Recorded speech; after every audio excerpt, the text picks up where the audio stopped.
નમસ્કાર વિદ્યાર્થી મિત્રો, મારું નામ ગોવિંદ કાર્તિક, હું ગીતાંજલિ વિદ્યાલય તરફથી ધોરણ 6 ના સમાજમાં આપણે એક પાઠને પૂર્ણ કરી ચૂક્યા છીએ.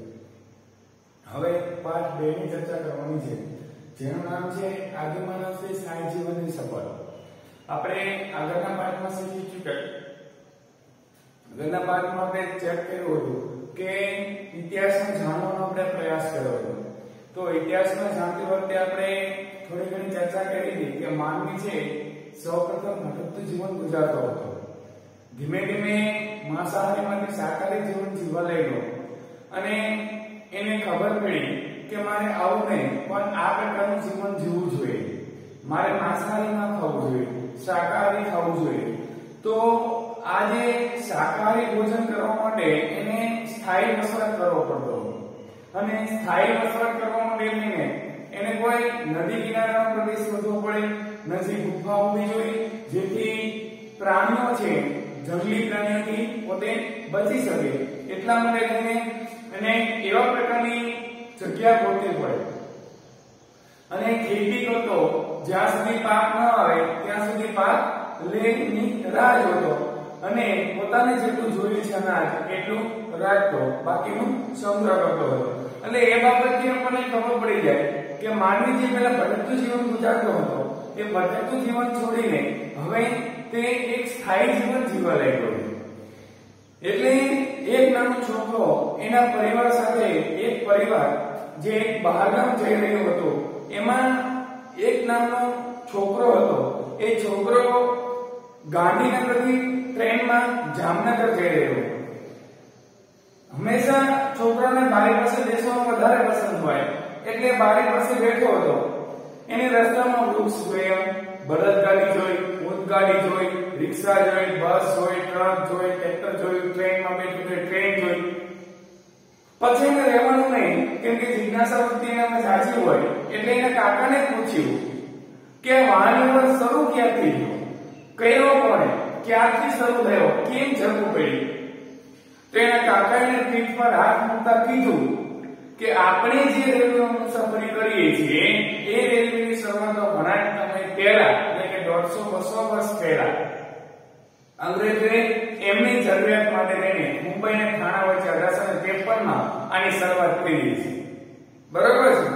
એ સાથે સાથે રેલવેની સાથે વાહન વ્યવહારની પણ શરૂઆત થઈ અને તું જે બળદગાડી અને ઊંટગાડી જોડે છે એ તો એમના કરતા પણ પહેલા સમયની કે જે માણસ બળદગાડાનો ઉપયોગ કરતો, સાથે સાથે ખેતી માટે બળદનો ઉપયોગ કરતો, હાંકવા માટે ખેતીનો ઉપયોગ કરતો. અત્યારે આધુનિકતા આવી છે એટલે આપણે ટ્રેક્ટર જેવું મશીનનો ઉપયોગ કરીએ છીએ. નહીતર સૌપ્રથમ તો આનો જ ઉપયોગ કરવામાં આવતો, એટલે કે બળદગાડા. એટલે આ જે વસ્તુ છે, આપણે જે રાણી વ્યવસ્થા જોઈએ છે એમાં બળદગાડા જે છે સૌથી જૂના છે, બાકી બધા નવા હતા.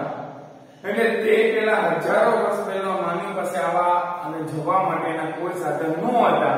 ત્યારે એક સ્થળથી બીજા સ્થળે પગપાળા જતા. જ્યાં સુધી માનવે ચક્રની શોધ ન કરી ત્યાં સુધી માનવ એક જગ્યાએથી બીજી જગ્યાએ પગપાળા યાત્રા કરતો હતો, કેમ કે એને ખબર જ નહોતી કે આનો ઉપયોગ એક જગ્યાએથી બીજી જગ્યાએ કરવા માટે પણ થતો હોય છે. ચક્રની શોધ થઈ, એ ચક્રની શોધ થયા પછી બળદગાડા, ઊંટગાડી જે કઈ છે એ અમલમાં આવ્યા. એટલે કહી શકાય કે ખરેખર આદિમાનવે ઘણી બધી ક્રાંતિ કરી છે અને એના લીધે થઈને એ છોકરાને એવો પ્રશ્ન થયો કે ખરેખર આની શરૂઆત થઈ તો થઈ કેવી રીતે. પછી ચર્ચા કરવાની છે કે આદિમાનવ છે ભટકતું જીવન ગુજારતો હતો. કેવું ગુજારતો હતો જીવન? તો કે ભટકતું જીવન ગુજારે છે. આદિમાનવ ભટકતું જીવન. આપણે થોડી ઘણી ચર્ચા કરી લઈએ કે ખરેખર માનવ કેવું જીવન ગુજારતો હતો. જો કે બધી બાબતની આપણે ચર્ચા કરી ચૂક્યા છે, છતાં આદિમાનવ ભટકતું જીવન. બરોબર છે. તો આદિમાનવ એટલે જૂના સાધનો, સમયના માનવો કે જેઓ ભટકતું જીવન જીવતા, શિકાર કરીને પોતાનો સમય વ્યતીત કરતા અને એ શિકાર પોતે ગ્રહણ કરતા. પહેલા ખબર નહોતી એટલે કાચે કાચું માંસ લઈ જતા. આ તો પછી ખબર પડી કે બે પથ્થરને ઘસવાથી અગ્નિ ઉત્પન્ન થાય છે, તે અગ્નિ ઉત્પન્ન કરતા શીખો એટલે એ પોતે આજે કાચા માંસની જગ્યાએ પાકું કરેલું માંસ છે, વણગારેલું માંસ ખાવા લાગ્યો. એટલે આદિ છે આદિમાનવ એ સૌપ્રથમ પહેલા તો એ સમયનો સૌથી જૂનો માણસ ગણાતો અને શિકાર કરતો અને પોતાનો સમય વ્યતીત કરતો, કેમ કે બીજું તો કઈ હતું નહીં. અને એટલા માટે તેને માનવીની જે અવસ્થા છે એને ઇંગ્લિશમાં હન્ટર એન્ડ ગ્રેસ્ટર તરીકે ઓળખવામાં આવે છે. અને એટલે કે શિકાર કરવાનું ભેગું કરવાનું, શિકાર કરવાનું ભેગું કરવાનું, રોજ ઉઠીને એને આ જ કામ કરવાનું. અને કહેવામાં આવે છે કે તેઓ હરણ જેવા જંગલના પ્રાણીઓ, માછલી અને પક્ષીનો શિકાર કરતા અને કંદમૂળ અને ફળો એકત્ર કરીને ખોરાક મેળવતા. બરોબર, બધું કામ કરતા. કારણ કે જંગલી પ્રાણીઓ ન મળ્યા હોય તો વૃક્ષ અને વનસ્પતિ તો જંગલમાં હોય તો એમાંથી કંદમૂળ મળે અથવા ફળ મળે, તો ક્યારેક શિકાર ન મળ્યો હોય તો ફળનો ઉપયોગ કરીને પણ આજે પોતાનું અંદરની જે તૃષા છે ખાવાની એને પણ સંતોષ કરતા. એટલે કામ શું કરતા તો કે શિકાર કરવાનું ભેગું કરવાનું, શિકાર કરવાનું ભેગું કરવાનું, રોજ ઉઠીને શિકાર કરવા માટે જવું પડતું. કેમ કે એક જ કામ, એક પ્રકારનું ભટકતું જીવન માનવી જીવતો હતો, એને ક્રિયા કરવાનું બીજું કઈ હતું નહીં. બરોબર. જો કે આ બધું કહેવું એટલું બધું સરળ નથી. આપણે તો 3 મિનિટમાં એનું વર્ણન કરી નાખ્યું કે આમ કરતા, રોજ ઉઠીને શિકાર કરવા જતા, ન મળે તો ફળ ખાતા. પણ આ એટલું બધું સરળ બાબત નહોતી. કેમ કે ક્યારે જંગલી પ્રાણીઓ આદિમાનવ પર હુમલો પણ કરતા તો શું કરતું? દરેક વખતે માનવી પ્રાણીઓ પર હુમલો કરે એ શક્ય નથી. પ્રાણી પણ માનવી પર હુમલો કરતો. એટલે જંગલમાં રહેવાનું માટે ખૂબ જ ખતરારૂપ હતું અને વળી દોડવાનું પણ ખૂબ ઝડપી હોવાથી કેટલાક પ્રાણીઓ સરળતાથી આદિમાનવના હાથમાં આવતા નહીં. હવે એમના એક ખૂબી હતી, કેમ કે એ એટલા બધા દોડની ગણાય, કેમ કે જંગલી માનવી પછી જંગલી જેવા થઈ ગયો અને એ આદિમાનવ જે છે એ દોડમાં ખૂબ જ આગળ પડતા, જેટલું જાણી એની કરતા વધારે દોડી જતા હતા. અને એના કારણે થઈને આજે તે વ્યક્તિ જે છે એ પ્રાણીઓ કરતા વધારે દોડતા, એટલે ક્યારેક પ્રાણીના હાથમાં આવતા નહીં. અનાયાસે ક્યારેક આવી જાય તો અલગ વાત છે, બહુ ઓછા પ્રાણીના હાથમાં આવતા. અને ખોરાકની શોધમાં આદિમાનવો એક જગ્યાએથી બીજી સ્થળે અને બીજાથી ત્રીજા સ્થળે ભટકવું પડતું. એવું જરૂર નથી તમે આ જંગલમાં આવી ગયા તમને પૂરતો ખોરાક મળી જશે. બરોબર છે. જ્યાં તમે મહિનો રહ્યા હો તો મહિના પછી ખોરાક ના પણ મળે તો એ જંગલ છોડીને બીજા જંગલમાં, બીજામાંથી ત્રીજા જંગલમાં, ત્રીજામાંથી ચોથા જંગલમાં શિકાર કરવા માટે જવું પડશે.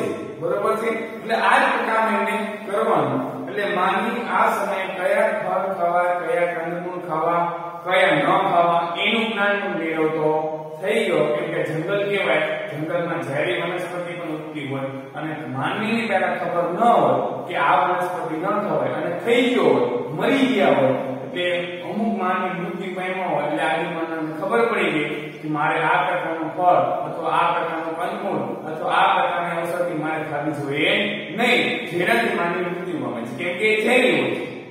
એટલે આ પણ ધીમે ધીમે જ્ઞાન મેળવતો થઈ ગયો, પણ તરત એ જ્ઞાન મેળવતો થઈ ગયો નથી. એક બે જણાના મૃત્યુ પામ્યાનું બધું જોયું હોય પછી એને ખબર પડવા મને હવે આ પ્રકારનું જીવન જીવવું પડશે, સાચવીને જીવન જીવવું પડશે. એટલે મેં તમને આગળ એક સરસ મજાનું વાક્ય લીધું કે કેવું જીવન જીવવાનું. આમ તો શિકાર કરવા જવાની બીજી કોઈ ઝંઝટ નહીં, પણ મેં તમને કીધું જંગલમાં રહીને શિકાર કરવાનો છે, ખાવાનું છે, પીવાનું છે, બધું ત્યાં છે, પણ છતાં પણ એ જીવન જીવવું બહુ સહેલું નહોતું. કેમ કે દરેક વસ્તુની આપણે એવું કે મોબાઈલ પર સ્કેન કરી તરત ખબર પડે છે કે આ વનસ્પતિ છે, આને ખાવી જોઈએ ન ખાવી જોઈએ. એને ખાધા પછી માનવી મૃત્યુ પામે પછી ખબર પડે કે આ ન ખાવું. એટલે એ લોકોએ શરૂઆતમાં જ એક વાક્ય લખ્યું છે કે આ બહુ કેવું સરળ નથી. તો હરણ, ઘેટા, બકરા જેવા પ્રાણીઓને એ તો સરળતાથી શિકાર કરી નાખતા. એટલે આદિમાનવ તેમને શોધવા એક જગ્યાએથી બીજી જગ્યાએ ભટકતા. એટલે પાણી જીવનની જરૂર હોવાથી જ્યાં પાણી મળી રહે ત્યાં રહેવા. શિકાર તો મળતા મળે પણ પાણી મળી રહે એટલે રહેવા. એટલે ખાસ નદી કિનારાનો વસ્તુ હોય, નદી પાસે ગુફા હોય ને જંગલ હોય, બરોબર છે. ગુફામાંથી બહાર નીકળે, પાણી પી શિકાર કરવા જતા રહેતા. પણ એવી ગુફા પસંદ કરતા જેથી પ્રાણી સામે રક્ષણ પ્રાપ્ત થાય. એટલે ખરેખર આદિમાનવ છે એ આવા પ્રકારનું જીવન જીવતો હતો. બરોબર છે. હવે ભારતમાં આદિમાનવ કઈ કઈ જગ્યાએ કે ભારતમાં આદિમાનવના વસવાટના સ્થળો, ભારતમાં આદિમાનવના વસવાટના સ્થળો કે ભારતમાં ખરેખર આપણે જે આદિમાનવની ચર્ચા કરીએ છીએ એ આદિમાનવ કઈ કઈ જગ્યાએ વસવાટ કરતો, તો પુરાતત્વશાસ્ત્રી એટલે કે આર્કિયોલોજીસ્ટ, ભૂવનશાસ્ત્રી અને ઇતિહાસકારો એ ત્રણેય મળીને આજે ભારતમાં આદિમાનવના વસવાટના અનેક સ્થળ એમને શોધી કાઢ્યા છે. કેમ કે આ લોકોને તો એ જ કામ કરવાનું છે કે આદિમાનવ કઈ કઈ જગ્યાએ વસવાટ કરતો હતો. એટલે એમને માત્ર વસવાટના સ્થળો નથી શોધ્યા, પણ ખેતી કરવા માટેના કયા ઓજારો વાપરતા અને જંગલી પ્રાણીઓથી રક્ષણ મેળવવા માટે એ કયા સાધનનો ઉપયોગ કરતા એ પણ પુરાતત્વશાસ્ત્રીઓ, ઇતિહાસકારો અને નિર્માણશાસ્ત્રીઓએ શોધી બતાવ્યું છે. એટલે સાથે સાથે તેઓ જે ઓજાર વાપરતા એની પણ માહિતી શોધી ગઈ અને પથ્થર અને લાકડાના હથિયારો અને ઓજારોનો ઉપયોગ કરતા. શું કરતા? એ ક્યાં વસવાટ કરે છે એ તો શોધ્યું, પ્લસ ઓજારને પણ શોધી ગયા, પ્લસ એ તેઓ પથ્થર અને લાકડાના હથિયારો અને ઓજારોનો પણ ઉપયોગ કરતા. પથ્થરનો તો ઉપયોગ કરતા, લાકડાના ઓજારોનો પણ ઉપયોગ કરતા, ક્યારેક હાડકાના ઓજાર તરીકે પણ ઉપયોગ કરતા. પ્રાણીઓના હાડકા હોય, બરોબર છે, દાંત હોય, હાથીના એ બધા મજબૂત હોય, એનો ઓજાર તરીકે ઉપયોગ કરતા, જેથી આપણે એમની પ્રાણી સંરક્ષણ મેળવી શકીએ. શિકારી અને ભટકતું જીવન જીવતો માનવ પથ્થરોની સાથે સંકળાયેલ હોવાથી, પથ્થરોની ટેકનોલોજી સાથે સંકળાયેલ હોવાથી આ સમયને પાષાણ યુગ તરીકે ઓળખવામાં આવે છે. પાણાના યુગ તરીકે, પથ્થરના યુગ તરીકે ઓળખવામાં આવે. કેમ? કેમ કે શિકારી અને ભટકતું જીવન જીવતા માનવો પથ્થરોની ટેકનોલોજી સાથે જોડાઈ ચૂક્યા હતા અને એટલે એ સમયને પાષાણ યુગ તરીકે તમે ઓળખો છો. કેમ કે શિકારી અને ભટકતું જીવન જીવતો માનવી એની આખી ટેકનોલોજી આ પથ્થરના સાથે જોડાયેલી અને એ પથ્થરના યુગ સાથે જોડાયેલી હોવાથી એને પાષાણ યુગ તરીકે ઓળખવામાં આવે છે. કેમ કે લાકડાના ઓજાર વાપરતા, પથ્થરનો ઉપયોગ કરતા, હાથીના દાંતનો ઉપયોગ કરતા, તો અન્ય પ્રાણીઓના દાંતનો ઉપયોગ કરતા, હાડકાનો ઉપયોગ કરતા અને આ ટેકનોલોજી છે પાષાણ સાથે સંકળાયેલી હોવાથી એને પાષાણ યુગ તરીકે ઓળખવામાં આવે છે. હવે એ જોવાનું છે કે આદિમાનવ છે કઈ કઈ જગ્યાએ વસવાટ કરવા લાગ્યો હતો. તો ક્યારેક પથ્થરનો ઉપયોગ ક્યાં કરતા? તો કે વનસ્પતિને કાપવા એ પથ્થરનો ઉપયોગ કરતા. તમને પ્રશ્ન થાય ને કે હવે વનસ્પતિ કેમ કપાતી હશે, બરોબર છે? તો પથ્થરનો જે ઉપયોગ છે એ પથ્થરનો ઉપયોગ અહીંયા જ કરતા કે વનસ્પતિને કાપવી હોય તો પથ્થરનો ઉપયોગ કરતા. પ્લસ પ્રાણીઓને ચીરીને તેમની ચામડી કાઢવા પણ પાછો પથ્થરનો ઉપયોગ થયો. એટલે મેં તમને કીધું હતું કે પથ્થર છે એ આદિમાનવની ટેકનોલોજી સાથે ભણી ગયો હતો, એટલે જ એને પાષાણ તરીકે ઓળખાય છે. હવે પ્રશ્ન એટલે ક્યાં વાપરતા? તો કે પથ્થરને છે એ પ્રાણીઓની ચામડીને ચીરવા અને વનસ્પતિની ચામડીને કાપવા, આ બે જગ્યાએ પથ્થરનો ઉપયોગ કરો અને એના લીધે થઈને આજે આદિમાનવ વૃક્ષની છાલ અને પ્રાણીઓના ચામડીનો શરીર ઢાંકવા ઉપયોગ કરતા. કમરથી આ ભાગ ઢાંકવો હોય કમરનો, બરોબર છે, તો વૃક્ષની છાલ ઢાંકવાની અને ઉપર શરીરે કોઈનું ચામડું, વાઘ કે સિંહનું કે અન્ય શિકારીનું ચામડું જે છે એ ચામડું આખા શરીરને ઢાંકવા ઉપયોગ કરતા અને કાપવા માટે પથ્થરનો ઉપયોગ થતો હતો. અને એટલા માટે થઈને આજે આદિમાનવનો જે સમય છે એને પાષાણ યુગ તરીકે ઓળખવામાં આવતો રહ્યો છે. હવે જે જગ્યાએથી આદિમાનવનો વસવાટ પ્રાપ્ત થયા છે એની તમને થોડી ઘણી ચર્ચા કરી બતાવો કે આટલી જગ્યાએથી આદિમાનવના વસવાટો મળ્યા છે, બરોબર છે? હવે એમાં પૂરા પાષાણ સ્થળ તરીકે બે વસ્તુ હોય છે. એક ભીમબેટકા એટલે કે પૂરા પાષાણ યુગ,